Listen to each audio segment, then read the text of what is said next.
Good evening, I'm Klaudia Czerwińska and you're watching World News Tonight live from Warsaw.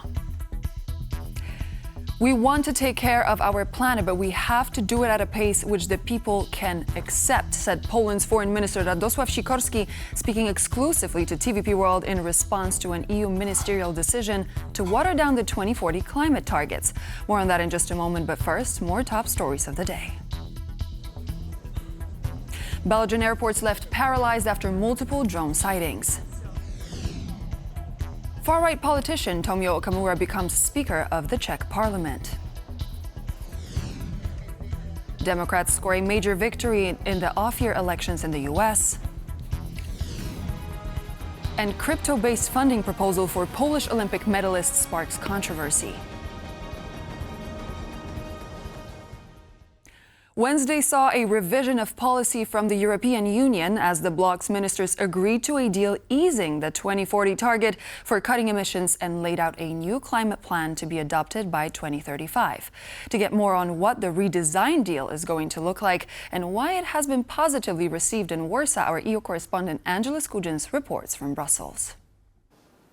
After marathon talks in the Belgian capital stretching from late Tuesday evening into the early hours of Wednesday morning, a new climate target agreement has been solidified. Climate ministers from across the 27 EU member states agreed to slash greenhouse gas emissions by 90% by the end of the decade. There is a carve-out here allowing those EU nations to use at least 5% of carbon credits to offset their carbon emissions. This may be seen as a loss by the European Commission as they initially pitched this figure to be only 3%, with their independent climate advisors stating that the investment needs to occur within the European Union and not at those carbon offsetting facilities. Poland was among a select few countries that were firmly against this proposed target. It's difficult to decide because it's the climate policy is now hardwired with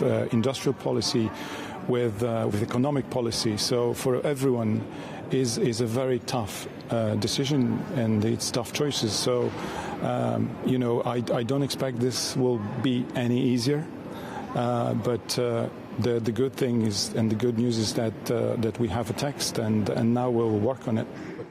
Poland's top diplomat Radosław Sikorski also celebrated the revised target in an exclusive interview to TVP World. I, for example, think that the pace of decarbonization was set too ambitiously, and we are correcting it literally today. So you welcome today's announcement? Yes, I do. Yes, I do. Why is it so important to Poland? It's important because we want to take care of our planet, but we have to do it at a pace at which the people can accept it and with the minimum cost to the economy. Balancing the interests of Europe's economy as well as the environment across the world sat centre stage during these talks. This is why another carve-out is included in the dialogue. It means that if Europe's economy is impacted too much by this 90% figure, it can be revised down. There is also cause for celebration coming out of Warsaw, with officials spruiking the news of the delay of the ETS, essentially postponing those new transport energy fees from kicking in, impacting Polish households, particularly as we edge closer towards winter. But this is not the end of the road for the climate dialogue. It is expected to face heated debate at the European Parliament, with members here from across those European parties facing down representatives from the European Council to discuss it further. Angela Skujins from Brussels for TVP World.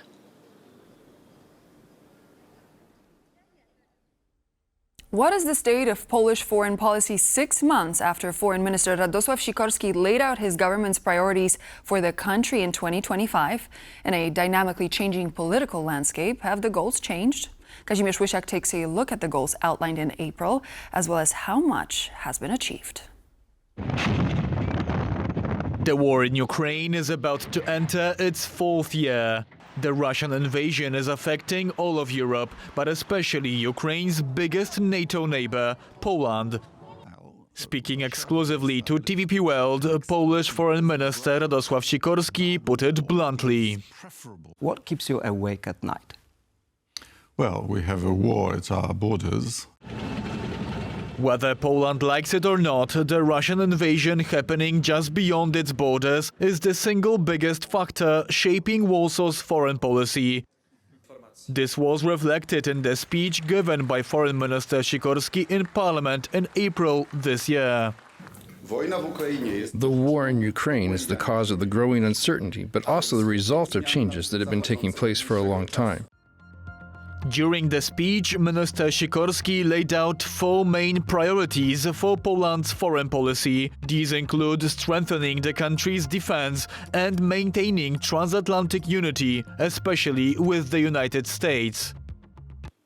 And apart from keeping Russia at bay by supporting Ukraine, it is navigating the relationship with the United States, which is Poland's second biggest challenge. Winston Churchill memorably said, "The United States always does the right thing, having tried all the other options." And the US, specifically President Donald Trump, has tried various options when it comes to the war in Ukraine, by first scolding President Zelensky. Remember this, you're in no position to dictate what we're going to feel. Then making up over a minerals deal, shocking the world by inviting Russia's Vladimir Putin to Alaska, and then finally sanctioning Russian energy when all else failed. But peace is still nowhere to be seen. Instead, President Trump has pulled some 800 soldiers out of Romania, sparking concerns over US involvement in Europe's security. Poland, on the other hand, is so far safe in that regard. Yeah, we're very happy. If anything, we'll put more there if they want. And that's the result of rare cooperation on foreign policy between the Polish centrist government and the conservative president Karol Nawrocki. Keeping the US close is one of Poland's top priorities. But Minister Sikorski knows not to put all his eggs in one basket, especially with the US president changing his mind on crucial policies so frequently. And that's especially visible when you look at the Polish minister's trips abroad. His most visited place in this term has been Brussels, where he traveled for more than a dozen EU and NATO summits, convincing other European allies to spend more on defense. And as Poland was forced to shoot down Russian drones flying over its airspace in September, and with Donald Trump reacting like this, What's with Russia violating Poland's airspace with drones? Here we go. the government in Warsaw is standing its ground. If another missile or aircraft enters our space without permission, deliberately or by mistake, and gets shot down and the wreckage falls on NATO territory, please don't come here to whine about it. You have been warned. While looking for closer ties with other allies like the Nordic countries. A delicate game of balance in a time of little stability. For TVP World, I'm Kazimierz Łysiak. And we will have the entire interview with Polish Foreign Minister Radosław Sikorski right after this show. Moving on, Brussels and Liège airports have joined a group of other European cities, including Vilnius, Oslo, Berlin, and Copenhagen, all places that were brought to a standstill after unidentified drone and balloon sightings.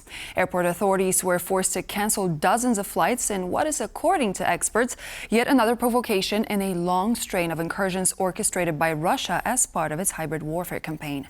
We now go live to our correspondent in Brussels, Alex Cadier, to tell us more. Good evening, Alex. So do we have any more concrete information on what occurred at the Belgian airports and who could possibly the culprits be? Well, good evening, Claudia. We don't yet have official confirmation from the Belgian government about who may be behind these attacks. I'll come back to that in a moment. What we do have a clear picture of is the scale of the disruption across this country's skies and the knock-on effects right here on the ground. 54 flights cancelled 400 to 500 people sleeping at Brussels National Airport overnight. It's now been 24 hours, give or take, since that first drone incursion around Brussels National Airport, the main airport of Belgium, which caused all this disruption. I was looking at the departures board just in the last few moments, and we still have some cancellations, some delays a full day after. And it's not just Brussels Airport. Liège, which is a major cargo hub airport, and a Belgian military base, all reporting drone sightings in the last 24 hours. We've heard from Theo Franken, the defense minister of Belgium, saying that this was not the work of amateurs, but stopping short of pointing the finger directly at Russia. Behind the scenes, Belgian intelligence sources speaking to local media are clearer. However, they think this is a clear, orchestrated attempt to disrupt Belgium by the Russian Federation, perhaps in preemptive retaliation for Belgium allowing for the release of frozen Russian assets held right here in Belgium and to support Ukraine. That is the feeling behind the scenes from Belgian intelligence sources. But the disruption has been massive. DHL, the cargo carrier, having to cancel half of its flights out of Brussels National in the last 24 hours. And as I said, 54 flights cancelled with huge knock-on effects, not just in Belgium, but across Europe. This comes just a few days after drone sightings over very high security military bases here in Belgium over the weekend. Again, that will be a severe cause for concern for the Belgian government and is part of a broader campaign across Europe. The Belgian National Security Council meeting in the morning will be trying to figure out exactly what happened. Behind the scenes, pointing the fingers at Russia, officially saying this is not the job of amateurs. What is clear is that the disruption has been massive, and these incursions now in Belgium and across Europe will continue to be a cause for concern. Claudia. Thank you very much, Alex. That was Alex Cadier reporting live from Brussels. On Wednesday, the Czech Parliament chose its next speaker, Tomio Okamura, the leader of the far-right Freedom and Direct Democracy Party. Okamura was able to secure this victory due to his party's participation in the newly formed Eurosceptic coalition led by Andrej Babiš. What does this choice mean for the Czech Republic, given that Okamura is known for his anti-immigration and anti-Ukraine sentiments? Andrew Sweeney has more from Prague. Freedom and Direct Democracy leader Tomio Okamura has been elected as the president of the Czech Chamber of Deputies, essentially functioning as the Parliament's speaker. Multiple MPs from various opposition parties in the chamber strongly opposed Okamura's election, condemning him for his desire to leave EU and NATO, halt all aid to Ukraine and cement closer ties with Russia. The outgoing Prime Minister and leader of the Civic Democratic Forum Party, Petr Fiala, spoke out against the election of Okamura as parliamentary president, condemning him as a security risk. Okamura exhibits unconcealed racism, xenophobia, chauvinism, and disrespect for people. He poses a security risk because he spreads pro-Russian narratives, supports leaving the EU and NATO, and wants to cut defense spending. However, with the support of a new governing coalition, Okamura's SPD, Andrej Babiš's ANO party and the populist newcomers the Motorists, he had the majority needed to become the new parliamentary president. During the October elections, the SPD campaigned heavily on anti-immigrant rhetoric. He is currently under police investigation for inciting hatred through the distribution of posters with racist or xenophobic undertones. Okamura has denied the charges against him and has promised to be an impartial chairman for all. In response to the criticisms directed at him, he stated that the election campaign is now over. As president of the Chamber of Deputies, Okamura will preside over debates and represent Czech MPs abroad. However, he will not take an active part in the Czech government. The ruling coalition in Parliament will now propose ministerial nominees who must be approved by President of the Czech Republic, Petr Pavel. That process will now get underway in earnest. For TVP World, Andrew Sweeney. Tuesday night saw a blue wave sweep through multiple states in the off-year U.S. elections that could serve as a warning to Donald Trump and the Republicans ahead of the 2026 midterms. Opposition to Trump and affordability concerns seem to have had an impact on the vote, swinging the pendulum to the left. In his latest report, Maciej Wilowski analyzes last night's political shift in the U.S. Republicans had a rough night in U.S. elections till Tuesday. Democrats swept the board last night with decisive wins in races for New York City mayor, governorships in New Jersey and Virginia, and a ballot initiative in California that could net the party an advantage in the U.S. House of Representatives. It's a Democratic landslide. There's no other way to characterize this. It's a big margin, nearly a landslide margin in New Jersey. It is a landslide margin in Virginia. For many voters, last night was a referendum on and rebuke of U.S. President Donald Trump and the Republican Party, which controls both houses of Congress. But there was another factor behind the Democrats' strong showing: effective messaging on affordability and the economy. The word that I keep hearing and that is coming out a lot of the exit polls and other surveys that I'm hearing is affordability being a major issue for Democrats. And that obviously encompasses the economy, but it also encompasses things, like specifically like healthcare and housing affordability. Housing affordability was perhaps the biggest campaign theme of New York City's Democratic candidate for mayor and now mayor-elect Zoran Mamdani. We have people that we look at and understand as New Yorkers, yet they can't even live here any longer. And that is a shame. That is unacceptable. And it doesn't actually have to be that way. I'm looking forward to proving that starting January 1st. With median rental prices in Manhattan topping $4,500 per month, New York is perhaps America's most unaffordable city. According to U.S. Census Bureau data, the typical New Yorker spends more than a third of their monthly income on rent, and 1 in 3 residents pay up to half their income on housing. Democratic candidates for governor in New Jersey and Virginia, who won their races by comfortable margins, also campaigned on affordability. Cost of living is such a huge issue. It's always important, but right now it's become at the breaking point. I'm hearing things from people that I haven't heard before. Things like, I can't breathe. I can't get my head above water. Democrats' strong showing last night could give the party momentum heading into next year's midterm elections, when 33 Senate seats, along with every seat in the House of Representatives, will be up for grabs. It could also give Republicans ample time to reflect on their poor showing and change their approach to voters. Maciej Wilowski for TVP World. Now a little controversy from the world of sports and the upcoming Olympics. Polish Winter Games medalists will receive part of their winnings in cryptocurrency. A controversial sponsorship deal has raised prizes to their highest level ever, but it also calls into question the integrity of the Polish Olympic Committee. Ovidiusz Nicieja reports. These are the uniforms in which Polish athletes will compete at the 2026 Winter Olympics in Milan. They premiered on Tuesday. It was also announced that Polish athletes returning from the Olympics with gold medals will get a bonus of almost €120,000, in addition to several other benefits. These are the highest prizes in the history of the Olympic Games. I spoke with the presidents of the Winter Sports Associations. They asked me to ensure that the prizes were no lower than those at the Paris Games. They are higher. The athletes will get half of the prize money in cash, the other half in cryptocurrency. This is the result of a sponsorship deal that the Polish Olympic Committee signed with a cryptocurrency exchange platform. The Polish Olympic Committee headquarters in Warsaw will also be rebranded as the Zonda Crypto John Paul II Olympic Center. The deal was not consulted with the committee's management board. That's why 15 members of the board sent a letter to the president of the Polish Olympic Committee. We sent the letter to find out the details and learn from the president what his rationale was for signing such commitments. Many legends of Polish sport have criticized the crypto sponsorship. Mr. Pieszczewicz seems to have forgotten that he is not the owner of the Olympic Committee.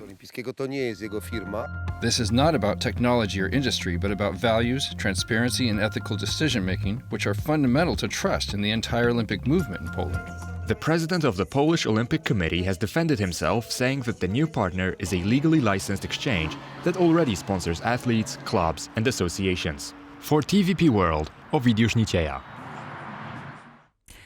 Elon Musk is back in the news cycle again. The tech mogul surfaced after making incendiary comments, this time regarding immigrants. During his appearance on Joe Rogan's podcast, he compared people in rural Britain to hobbits and immigrants to orcs from Tolkien's fantasy novels The Lord of the Rings. The British government is already considering sanctions in response to earlier anti-immigrant statements made by Musk at a rally where 26 police officers were injured by attendees. Randy Potts has more details. Elon Musk has sparked a backlash in the UK following remarks he made on Joe Rogan's podcast in a reference to J.R.R. Tolkien's The Lord of the Rings. Lovely small towns in England, Scotland, Ireland. They've been like living their lives quietly. They're like hobbits, frankly. One day, 1,000 people show up in your village of 500, I don't know where, and start raping the kids. This has now happened, God knows how many times in Britain.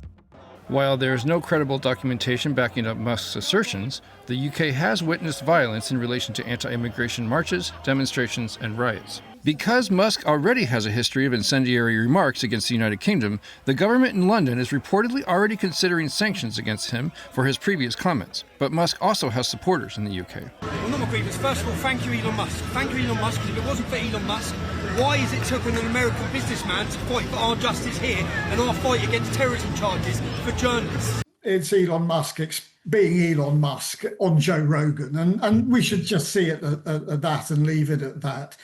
But there is obviously a wider question that needs to be discussed, which is about the way that immigration is to be managed. Whether Elon Musk will face repercussions for calling Brits hobbits remains to be seen. For TVP World, Randy Potts. In news welcomed by Poland, the EU environment ministers have decided to ease the 2040 target for cutting planet warming emissions and set a new 2035 climate plan. But this trade-off is believed to benefit other areas, such as defense and deterrence, with the question of EU enlargement in the background. Rolf Nickel, former German ambassador to Poland, joins me on World News tonight to cover the latest on the climate, enlargement and rearmament. Good evening, sir, and thank you for joining me on the program. Good evening. Thank you. Pleasure's all mine. So as we look at the decision of the environment ministers, why do you think this climate goal was actually changed by them? And was that a motivation that was actually pushed to change? Why was this agenda actually pushed to be changed unanimously? Well, I think in this specific case, different viewpoints are prevalent in Europe.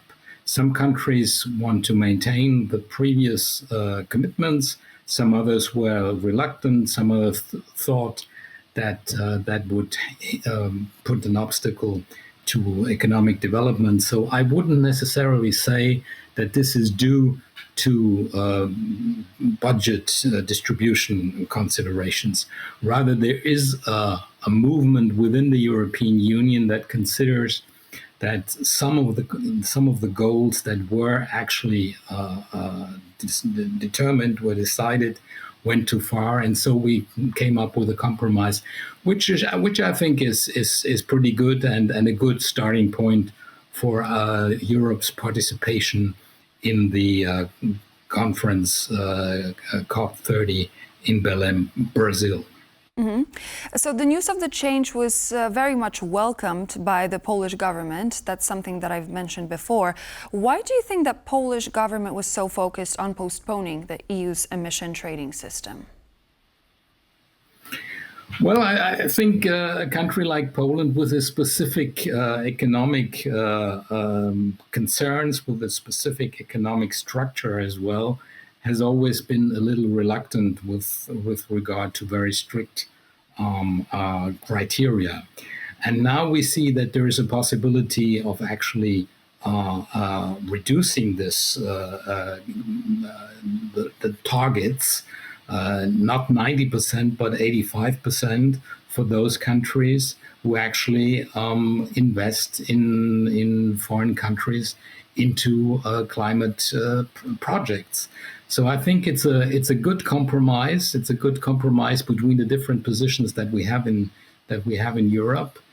Germany, as you know, is a country which went very far, but it's also discussed in my country right now whether the objectives went too far. And so I think this is a good compromise. It's a good compromise that prepares our negotiators at the Belém conference in Brazil. So I think it's actually a good decision. But do you think that the EU perhaps has arrived at a point where taking care of the local economy and focusing on it is more important than actually reaching the goals that were pre-established before when it comes to something that seemed to be a burning issue back in the day, the care for climate change and the results of thereof? Well, I think that it's important to maintain the targets in general. That we want, that Germany and the rest of Europe wants Europe to reach the goals that we have fixed ourselves. But the question is, how do we get there? So it's not so much the targets as such as the method which we use to get there. And there should be, quite frankly, some possibilities for the member states to do this according to their own development. And as I said, even Germany has been very much in the forefront of that.